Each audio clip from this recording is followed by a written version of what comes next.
So let's start again.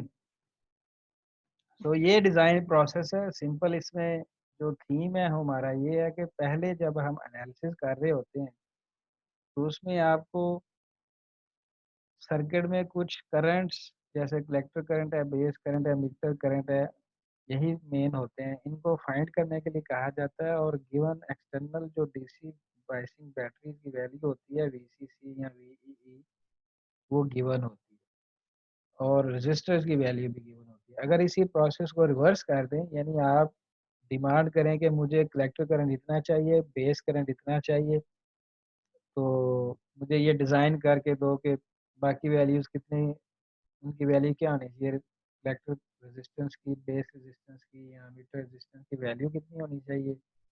और इसी तरह एक्सटर्नल बैटरी मुझे कितनी लगानी पड़ेगी, कितनी स्ट्रेंथ की लगानी पड़ेगी। तो उसके लिए ज़ाहिर बात है आपको डिवाइस की करैक्टरिस्टिक्स पता होनी चाहिए जिस डिवाइस को यूज़ करके आप डिज़ाइन कर रहे हैं।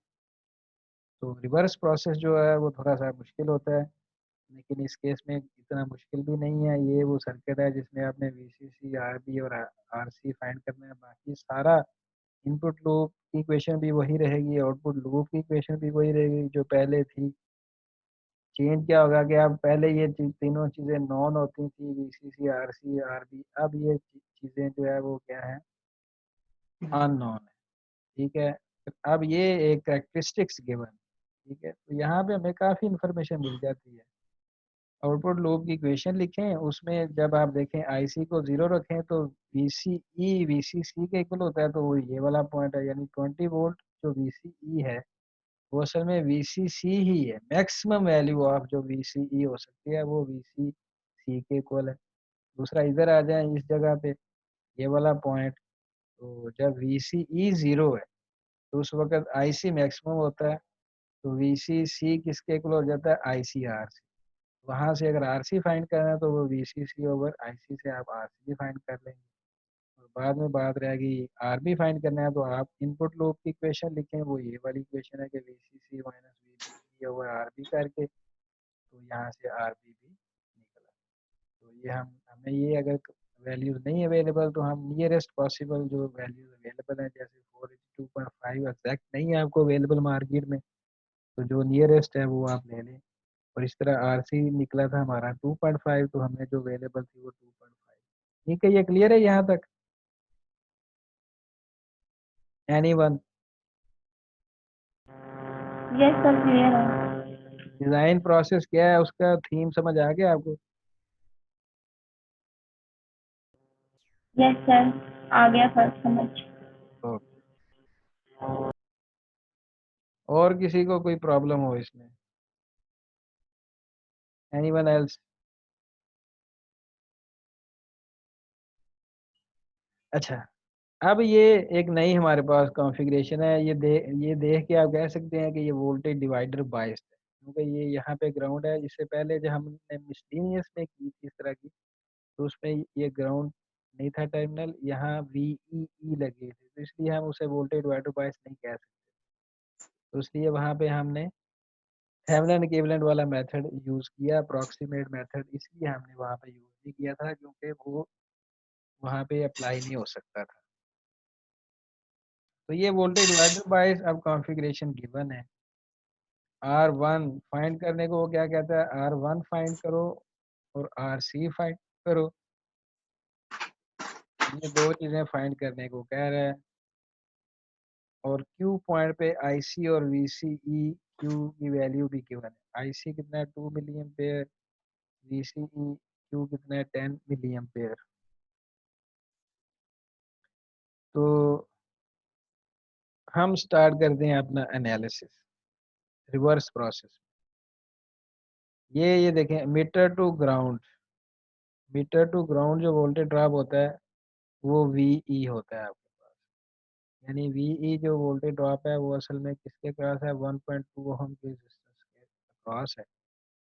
तो अगर हम यहाँ से अपना एनालिसिस स्टार्ट करते हैं उसका फ़ायदा ये होगा कि आपको VE पता चल जाएगा। ठीक है, तो हमने एनालिसिस स्टार्ट किया। VE किसके इक्वल है, इस जगह पे जो करंट है वो आई ई होता है और जो रेजिस्टेंस गिवन है वो आर ई होती है, तो आई ई टू आर ई आप लिख देंगे, लेकिन I E is nearly equal to I C, ये हमें पता है पहले प्रायर नॉलेज से।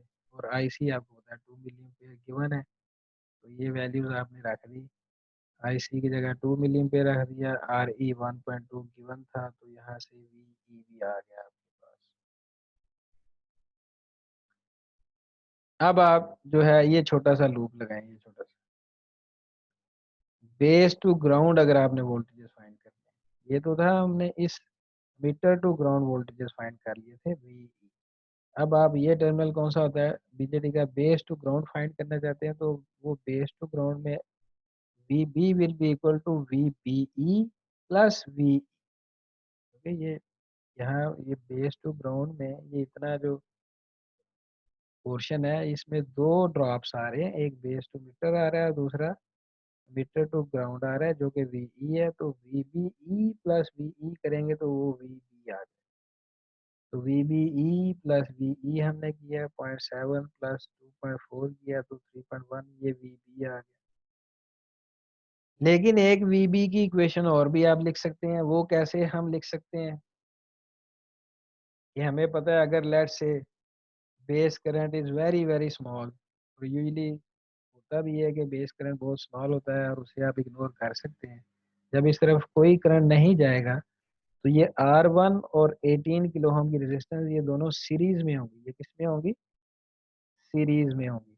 अगर बेस करंट ही नहीं, उसको हमने जीरो ज्यूम कर लिया, इस तरफ कोई करंट ही नहीं जा रहा, ऊपर से जो करंट आ रहा था 18 वोल्ट की बैटरी से वो यहाँ इस नोड पे आके दो हिस्सों में रिजॉल्व हो गए, कुछ बेस की तरफ जा रहा था, कुछ इस 18 किलो ओम के रेजिस्टर में जा रहा है। तो अगर आप जो डिवाइड होने वाला करंट है जो बेस की तरफ जा रहा है उसको जीरो ही अज्यूम कर लेते हैं, तो ये करंट जो 18 वोल्ट की बैटरी से आएगा वो सीरीज में पास करेगा R1 और 18 किलो हम रजिस्टर में। हम कह सकते हैं कि सीरीज कॉन्फ़िगरेशन में फ्लो कर रहा है, डिवाइड नहीं हो रहा। तो जब ये सीरीज कॉन्फ़िगरेशन बन गया R1 की और 18 किलो होंगे तो आप वोल्टेज डिवीजन रूल लगा सकते हैं। तो एक वीबी तो आप फाइंड कर चुके हैं 3.1, वो आप इस एनालिसिस कर रहे हैं कि आपने वीई फाइंड कर लिया, वीई में वीबीई ऐड कर दिया तो वो वीबी पाए। दूसरा आप वीबी किसके इक्वल होगा, ये भी बेस टर्मिनल है, बेस टू ग्राउंड वोल्टेज, यानी 18 किलो ओम के रेजिस्टर के अक्रॉस जो वोल्टेज है वो भी वीबी है। तो वो क्या होगा, 18 डिवाइडेड बाई 18 प्लस R1, ठीक है, यानी 18 divided by 18 plus R1 multiply by ये टोटल वोल्टेज जो डिवाइड होंगे R1 में और 18 किलो ओम, तो वो मल्टीप्लाई कर दिए, शुड बी इक्वल टू वीबी होने चाहिए, लेकिन वीबी 3.1 है।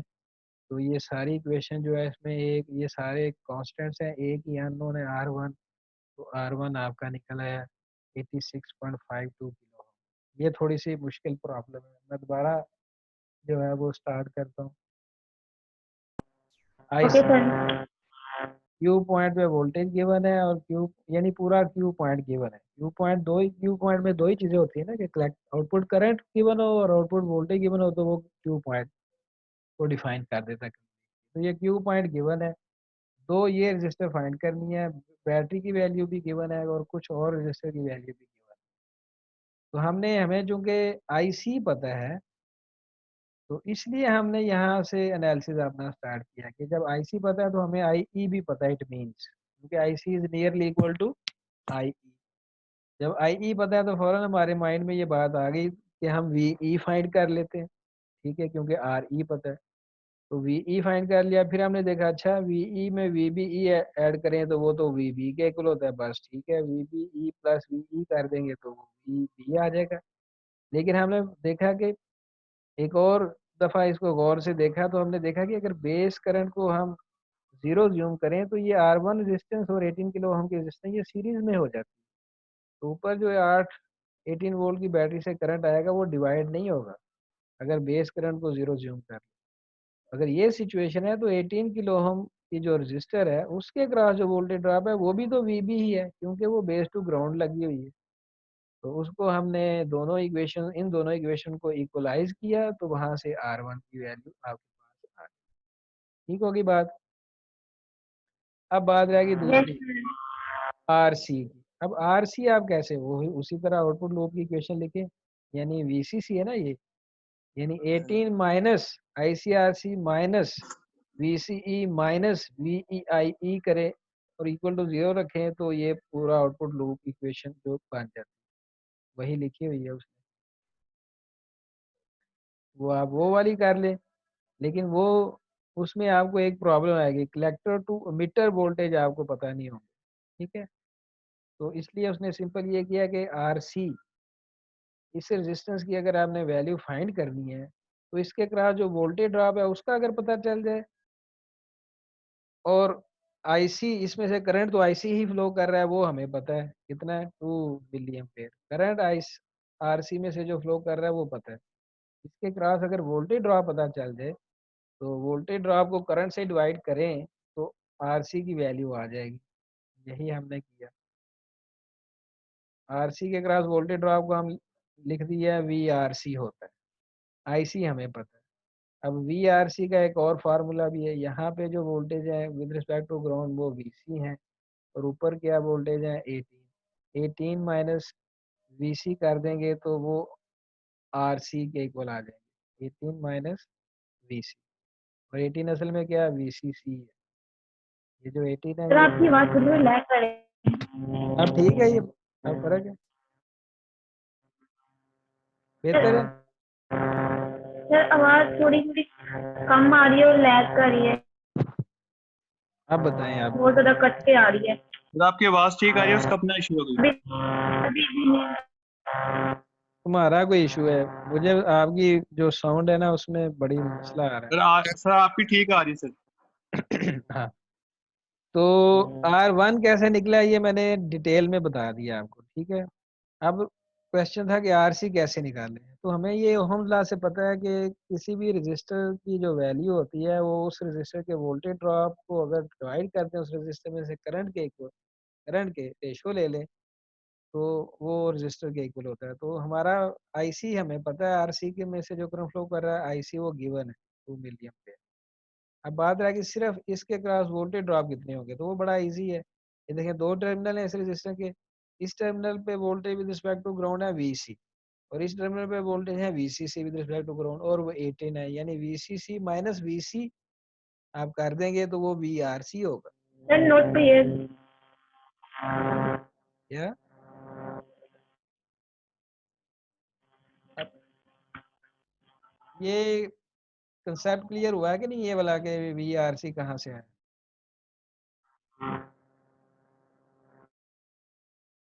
वीआरसी आरसी रजिस्टर के क्रॉस वोल्टेज ड्रॉप है ना, तो वो किसके इक्वल हो गया, इस जगह पे इस दो टर्मिनल है रजिस्टर के, और करंट जो है वो जाहिर बार है ऊपर से नीचे आ रहा है कलेक्टर की तरफ, यहाँ से मीटर से निकला है ऐसे कलेक्टर में from top to bottom flow कर रहा है, तो ये जो टर्मिनल है ये हाई पोटेंशियल पे होगा, और वहाँ पे बैटरी लगी है ये 18 की, 18 माइनस ये टर्मिनल पे वोल्टेज वीसी है, 18 माइनस वीसी करेंगे तो वो वी आर सी के इक्वल होंगे, वो वोल्टेज ड्रॉप होंगे जो रजिस्टर के क्रॉस ड्रॉप हो। करंट हमें इसमें से पहले ही पता है जो आईसी फ्लो कर रहा है वो 2 मिली, तो आरसी की वैल्यू फिर क्या होगी, V R C over IC. तो V R C 18 minus V C था, ये हम इक्वेशन हमने लिख ली है। लेकिन वीसी की एक और इक्वेशन भी है, यहाँ से लेके वीसी क्या है, collector to ground, collector to ground में दो चीजें आ रही हैं, collector to emitter voltage drop आ रहे हैं और मीटर टू ग्राउंड आ रहे हैं। ठीक है, तो आप वीसी को लिख सकते हैं collector to emitter voltages plus VE. ठीक है, और कलेक्टर टू मीटर आपको पता है गिवन है 10 वोल्ट, और वीई अभी आपने फाइंड किया हुआ है 2.4, तो 10 वोल्ट प्लस 2.4 करेंगे तो ये वीसी आ जाएगा। अभी भी इसको इस वीसी को इस जगह पे पुट करेंगे, 18 माइनस 12.4 तो डिवाइड बाई 2 मिली एम्पेयर करेंगे तो ये आरसी वैल्यू, आरसी रजिस्टर की वैल्यू भी आ जाएगी इजीली आपके पास। ठीक है, तो इस तरह जो है वो आपने करते जाना। सिमिलरली ये लास्ट कॉन्फ़िगरेशन मैं करवा रहा हूँ, ठीक है, फिर जो है वो लेक्चर एंड हो जाएगा। इसको अगर गौर से देखें, ये अब फिक्स्ड बायस नहीं है, ये एमिटर बायस्ड है, क्योंकि emitter is connected towards ground through resistor RE. The emitter bias configuration has the following specifications. यानी इसमें जो कलेक्टर करंट है वो किसके इक्वल होता है, हाफ ऑफ सैचुरेशन करंट। ठीक है, हाफ ऑफ सैचुरेशन करंट, यानी क्यू पॉइंट पे जो कलेक्टर करंट होगा वो किसके इक्वल होगा, मैक्सिमम जो सैचुरेशन पे जाके कलेक्टर में से जो करंट फ्लो करता है वो मैक्सिमम करंट होता है, उसे आईसी सैचुरेशन कहते हैं। और आईसी सैचुरेशन में कब जाता है आपका बीजेटी, जब collector to emitter voltage zero होते हैं। जब कलेक्टर टू मीटर वोल्टेज आप क्या लेते हैं, जीरो लेते हैं, तो तब आईसी मैक्सिमम होता है, उसे आईसी सैचुरेशन कहते हैं। तो वो गिवन है, आईसी सैचुरेशन 8 मिलियन पेयर है, और साथ उसने ये कंडीशन रख दी है कि क्यू पॉइंट पे जो आईसी होगा और जो आईसी सैचुरेशन ये सेम नहीं होते कभी भी, हमेशा IC saturation will be the highest value of the collector current. और क्यू पॉइंट जो है वो वेरी करता रहता है, आपको पता है, वो डिपेंड करता है कि आपने रेजिस्टेंस आरसी कितनी रखी है, वीसीसी आप कितनी दे। आईसी क्यू हमेशा आईसी सैचुरेशन से कम होगा, ये उसने रूल जो है वो बना दिया है। ठीक है, और ये गिवन होगा जब आपको मीटर बायस कॉन्फ़िगरेशन आएगी तो उसमें गिवन होगा कि जो मीटर बायस कॉन्फ़िगरेशन है उसमें क्यू पॉइंट पे जो कलेक्टर करंट है is always half of the collector current eight saturation condition. तो सैचुरेशन कंडीशन पे 8 मिलियन पेयर है, तो आईसी क्यू फिर कितना होगा, 4 मिलियन पेयर, हाफ कर देंगे। वीसी, यानी वीसी गिवन है, ये collector to ground voltage given है 18 वोल्ट। इस तरह ये वीसीसी पहले गिवन है 28 वोल्ट, बीटा भी गिवन है। डिटरमिन आपने क्या करना है, ये जो ब्लू रजिस्टर्स हैं तीनों ये आपने फाइंड करना है। तो अब आप 1 मिनट दें और सोचें कि how can we find these registers.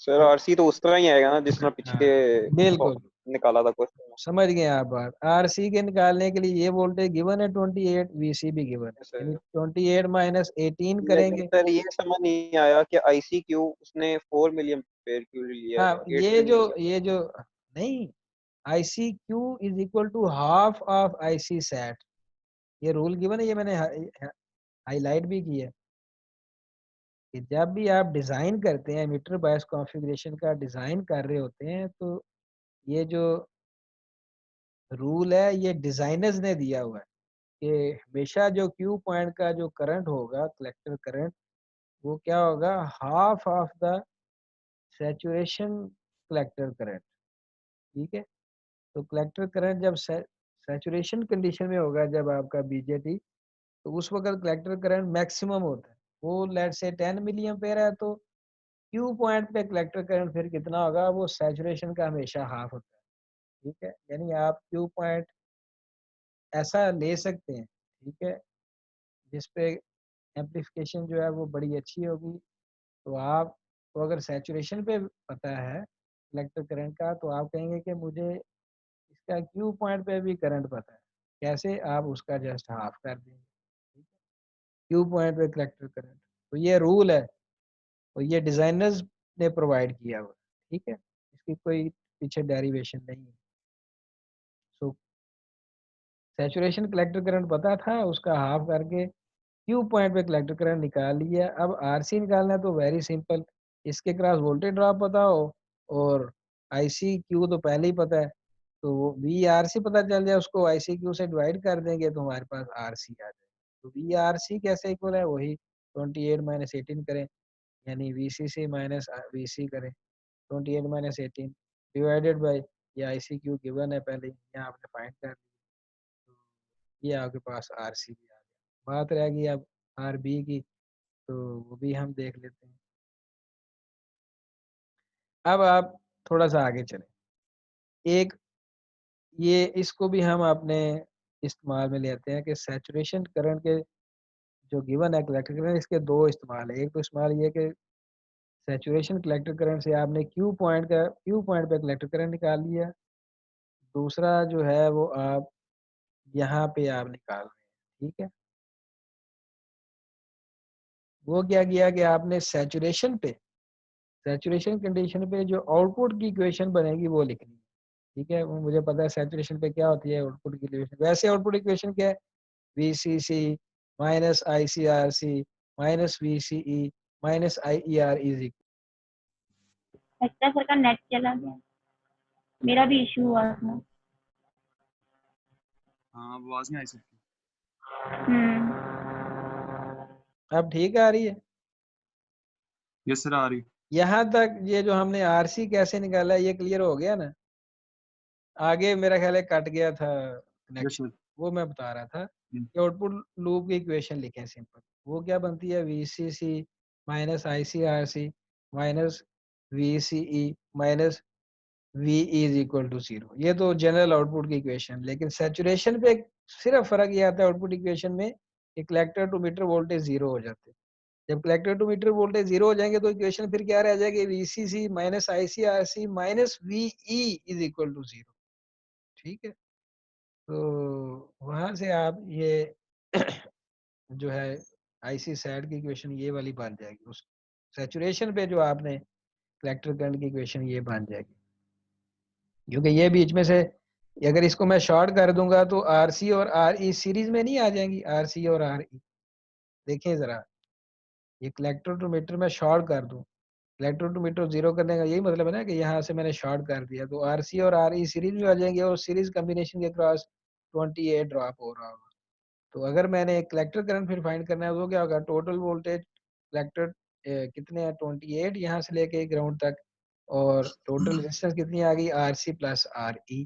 और वो फिर इस सीरीज सर्किट जो कि RC और RE का बन रहा होता है सैचुरेशन पे, जब इस कलेक्टर टू मीटर को आप ग्राउंड कर देते हैं तो आप लिख सकते हैं। वैसे KVL ही लगाया हुआ है, KVL आउटपुट लूप की इक्वेशन लिखें, उसमें कलेक्टर टू मीटर को जीरो करें तो आपको सैचुरेशन करंट की इक्वेशन आ जाएगी, जैसे ये हम हर दफा करते आ रहे वीसी हैं। Sir VCE minus VE over RE नहीं कर सकते? नहीं नहीं, वो क्यों कर सकते हैं? वो फिर ये RC भी है ना उस, ये यही तो मैंने कहा था, आप लोगों ने असल में पढ़ा नहीं है। पिछले जो जितने भी कॉन्फ़िगरेशन थी, हर कॉन्फ़िगरेशन को डिस्कस करने के बाद उसका लोड लाइन भी ड्रॉ मैंने करवाई थी और फिर मैंने उसका सैचुरेशन करंट निकालना सिखाया था। वो सैचुरेशन करंट कैसे निकलता था कि आउटपुट लूप की जो इक्वेशन है उसमें VCE को जीरो रख के आराम से सैचुरेशन जो करंट निकलेगा IC की जो वैल्यू होगी वो IC सैचुरेशन होगी, और वो ये ही बनेगी। आप लूप लगाएं और उसमें VCE को जीरो रख के देखें, ये इक्वेशन ही निकलेगी कलेक्टर यस सर, करंट। याद आ गया। यस ठीक सर। है, अब हमें IC का पता है, VCC का भी पता है, तो RC प्लस RE किसके इक्वल होगा? VCC over IC set. So VCC given है 28, IC सेट 8 मिली एम्पेयर है, तो RC प्लस RE 3.5 आ गया, लेकिन हमें RC का पता है 2.5, तो RE क्या होगा? 3.5 माइनस 2.5, तो RE 1 निकला है यहाँ से। ठीक है, तो ये दो रजिस्टर हमने निकाल लिया। अब सर ये IC और IC सैट में थोड़ी मसला हो रहा है सर कि वो हाँ, मैं बताता हूँ कहाँ दोबारा। यूज। देखें, IC सैचुरेशन वो कलेक्टर का वो मैक्सिमम करंट है जो फ्लो कर सकता है किसी भी कॉन्फ़िगरेशन में। और वो क्यों मैक्सिमम होता है? क्योंकि कलेक्टर करंट को रेजिस्टेंस मिल रही होती है। कलेक्टर टू मीटर जो टर्मिनल है ना, यहाँ इसकी अपनी एक रेजिस्टेंस होती है।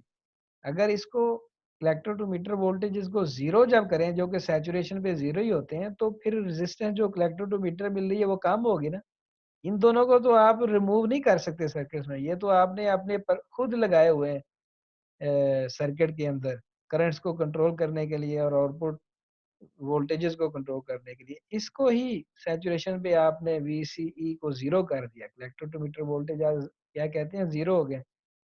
पहले 3 जगह पे रेजिस्टेंस मिल रही है कलेक्टर करंट को, RC भी रेजिस्टेंस प्रोवाइड कर रही है, कलेक्टर मीटर अपनी एक BJT रेजिस्टेंस है वो लहदा है, और RE लहदा है।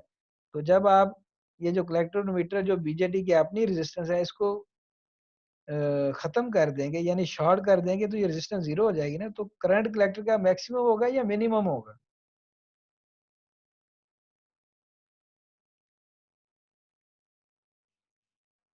कलेक्टर करंट फिर क्या हो जाएगा? बढ़ जाएगा जब आपने कलेक्टर टू मीटर मैक्सिमम जब। होगा सर। हाँ, तो वो maximum current collector current saturation current को ही कहते हैं, क्योंकि उसके अलावा कलेक्टर टू हेलो मीटर के क्रॉस। हाँ, आवाज नहीं आ रही? Hello sir.